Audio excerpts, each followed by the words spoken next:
지난해에 수도권 그리고 비수도권의 인구 격차가 무려 100만 명이 넘었다고 합니다. 즉 수도권 인구가 지방 인구보다 100만 명이 더 많아졌다라는 것입니다. 수도권이 비수도권 인구를 초월한 지 6년 만의 일인데 엄청난 빠른 속도인 것 같습니다.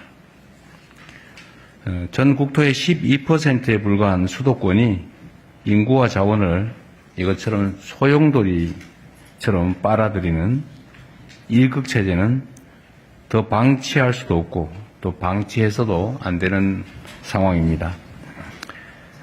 이처럼 수도권 포화가 심화할수록 지방 소멸은 과속화될 것이고 국토 활용의 비효율성이 높아지면서 잠재 성장률도 떨어질 수밖에 없습니다.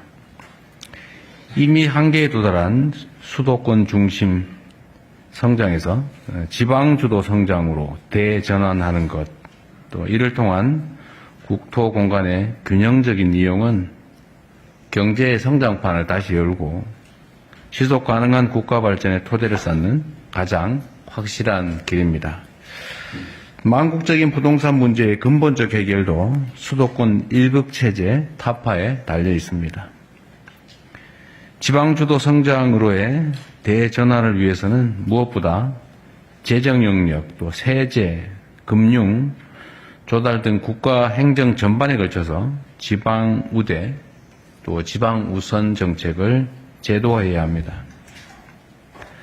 우리가 재정이나 세제나 금융에 대해서는 많은 생각을 하고 있는데 가만히 생각해 보니까 이 조달 분야, 국가 조달 분야에서는 지방 우선이나 또 지방 가산, 가점 제도가 없는 것 같아요.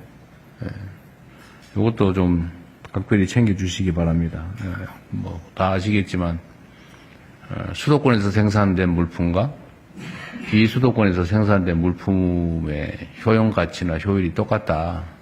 그러면 당연히 지방 걸 먼저 쓴다든지 또는 뭐 입찰이나 이런 데서 지방에 가점을 준다든지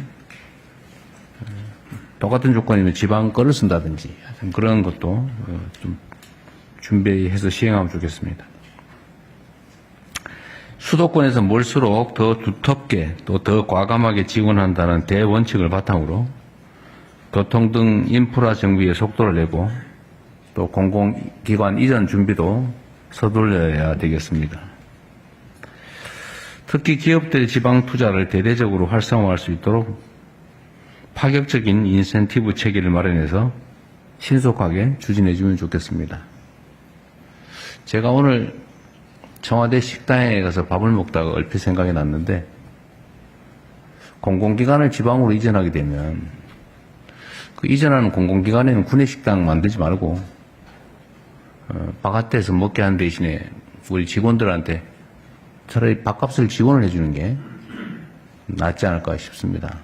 근데 이미 있는 거는 또 일자리 문제나 이미 뭐 확보된 공간 때문에 논란이 있을 수 있는데 새로 옮기게 되면 또 지방에 한해서 지방 경제 활성화를 위해서 옮기는 거니까 돈이 조금 들더라도 전신값을 지원해주고 밖에서 먹도록 하는 걸 한번 연구해 보는 것도 좋겠다는 생각이 아까 얼핏 들었습니다. 뭐 장단점이 있을 수 있는데 한번 검토해 보시면 좋겠습니다. 물가가 여전히 문제입니다.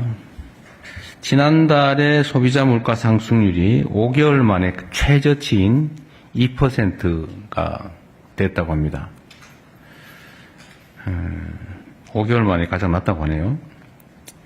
그러나 쌀값을 포함한 먹거리 물가는 여전히 불안한 모습입니다. 수출도 좋아지고 주가도 오르고 뭐 이런 경제 지표들이 좋아지기는 하는데 이런 실생활과 밀접한 장바구니 물가가 불안정하면 국민들의 삶의 개선은 체감되기 어렵습니다. 제가 계속해서 물가 안정을 당부하는 것도 바로 이 때문입니다. 최근에 밀가루 설탕 공정거래 분야 조사를 이제 제가 취임한 후에 검찰에 지시해서 검찰이 아주 빠른 시간 내에 성과를 냈어요. 실제 조사를 해보니까 우리나라 빵값이 다른 나라에 비해서 엄청 비싸다고 하는데 그게 밀가루, 설탕 값 때문 아니냐. 뭐 전부는 아니겠지만 일부는 그런 요소도 있는 것 같습니다. 그리고 또 국제 밀값이 뭐 몇십 퍼센트 폭락을 해도 오히려 국내 밀가루 값은 올랐다는 그런 자료도 있더라고요. 근데 그게 왜 그러겠냐. 이게 담합 때문일 가능성이 많죠.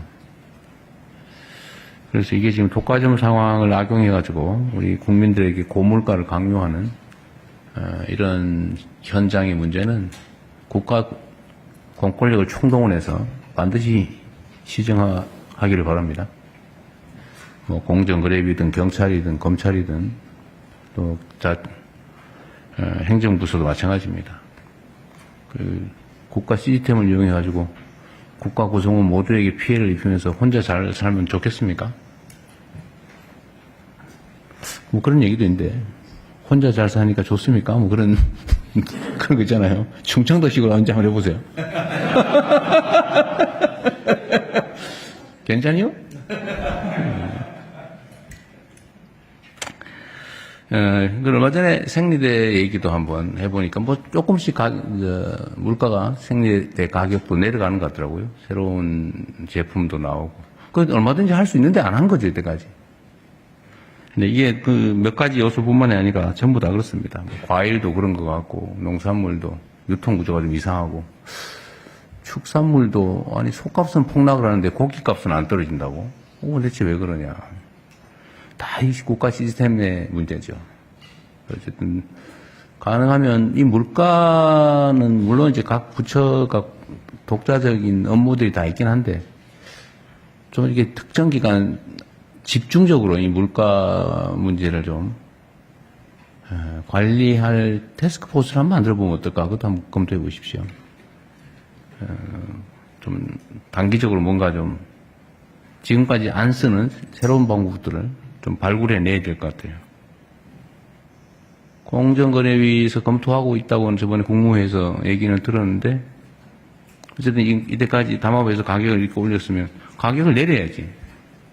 근데 내렸는지 잘 모르겠어요. 그냥 뭐 잠깐 사과하고 뭐 할인 행사하고 그냥 모른 척 또 넘어가고 이러던데 이번에는 그런 일 없게 끝까지 철저히 관리하시기 바랍니다. 가격 조정 명령제도 뭐 이런 것도 있다는데 뭐 그것도 잘 활용하든지 해야 되겠습니다. 어쨌든 이 정책에 대한 신뢰를 높이기 위해서는 적당히 하다 넘어가는구나 이런 생각을 절대 못하게 해야 돼요. 말한 건 반드시 지킨다. 그러면 정한 정책은 집행되는구나. 빈말하지 않는구나. 이렇게 해야죠. 그 중에 이 정책 신뢰성의 제일 큰 토대가 법률이죠. 법률. 법을 만들어놨으면 법을 지켜야 됩니다. 근데 안 지키고 힘세면 빠져나가고 뭐 이상한 시행령 만들어서 슬쩍 비틀고 집행규칙 만들어서 슬쩍 또 완화하고 이러니까 계속 위반하는 상황이 발생하는데 그런 일이 안 생기게 잘 관리하시기 바랍니다. 제가 전에 한번 얘기했었는데 요새는 올림픽을 하는데도 이렇게 조용한가? 왜 그럴까? 뭐 구조적인 이유가 있다고는 하던데요. 국민소득이 올라가면 그런 경향이 생긴다고 누가 그러더라고요. 뭐 그럼에도 불구하고 너무 좀 관심도가 떨어져 있는 것 같습니다. 제25회 밀라노 코르티나 동계올림픽이 곧 개막하죠. 이번 대회는 평창 동계올림픽을 제외하고 9개 동계올림픽 사상 최대 규모로 130명의 대한민국 선수단이 출전한다고 합니다. 제일 많다고 합니다. 앞으로 보름 동안 모든 선수들이 그간 쌓아온 기량을 충분히 발휘해서 흘린 땀과 노력만큼의 성과도 거두고 또 대한민국도 빛내주시기를 기대합니다. 대한민국을 대표하는 우리 선수들이 국민들의 뜨거운 응원과 관심 속에서 세계 속에서 실력을 겨룰 수 있도록 대회 홍보도 많이 신경 써주시면 좋겠습니다. 우리 선수단 모두의 선전을 우리 국민 모두와 함께 응원합니다. 우리 이거 한번 해볼까요? 약간 쑥스럽긴 한데 대한민국 선수단 화이팅 이런 거 한번 해볼까요? 네. 그러면 제가 대한민국 선수단 하면 화이팅 한번 해주세요. 자, 대한민국 선수단 화이팅! 잘하네요. 미리 연습한 건 아닐 텐데, 잘하셨습니다. 네, 우리 선수들, 다치지 말고, 선전하시기 바랍니다.